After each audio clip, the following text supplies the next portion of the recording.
On se retrouve pour le 74e épisode de cette série sur SCP Wiki. En tout cas, j'espère que vous aimez cette série. Si c'est le cas, n'hésitez pas à vous abonner. Je vous le dis maintenant. Et on fait SCP-075. On se retrouve à la fin. SCP-075. Escargot corrosif. Classe Euclide.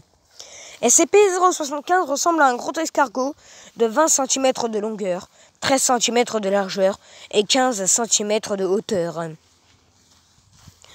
Avec un pied musclé qui ressemble à une main greffue à 6 doigts.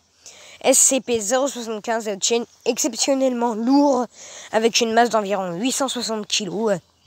Une propriété qui n'est pas encore comprise. La déshydratation est le seul moyen connu de contenir SCP-075, car il passe à l'état inactif lorsqu'il est presque complètement sec. Quand il n'est pas déshydraté, SCP-075 se déplace à une vitesse incroyable pour sa taille et sa masse. Il adopte le comportement d'un prédateur en sautant sur sa proie et l'aspergeant d'une solution de base caustique sécrétée par les pores de son pied. Ces sécrétions sont plus corrosives que toutes les substances connues sur Terre. En raison du comportement agressif de SCP-075 quand il est actif, ce composé ne peut pas être récolté. Aucun matériau complètement résistant à son pouvoir corrosif n'a été trouvé. Procédure de confinement spéciale. SCP-075 doit être gardé dans un container anti-corrosion de niveau 4 de 1 mètre sur 1 mètre sur 1 mètre, qui doit lui-même être contenu dans une chambre sécurisée dotée de la même protection contre la corrosion. Le taux d'humidité totale de la chambre ne doit jamais dépasser 1%.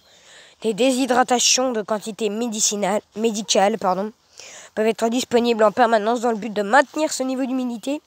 Si le taux d'humidité de la chambre de SCP-075 dépasse les 1%, tout le personnel doit être évacué immédiatement et le site doit être confiné jusqu'à ce que le taux d'humidité soit ramené à un niveau convenable. Tout membre du personnel entrant dans le confinement de SCP-015 doit porter un équipement de protection MOPP de niveau 4. Les tests d'ingestion ainsi que tout ce qui implique des essais d'une solution aqueuse sont strictement interdits. Si une solution de n'importe quel type entre en contact avec SCP-075, la zone doit être immédiatement confinée et submergée de déshydratants jusqu'à ce que l'humidité revienne à un niveau acceptable. L'évacuation du personnel restant dans la zone est interdite. Et voilà, en tout cas, j'espère que cette vidéo vous aura plu. Si c'est le cas, n'hésitez pas à liker, à vous abonner, à activer la cloche des notifications, à liker et à vous abonner. Et je vous laisse. Ciao!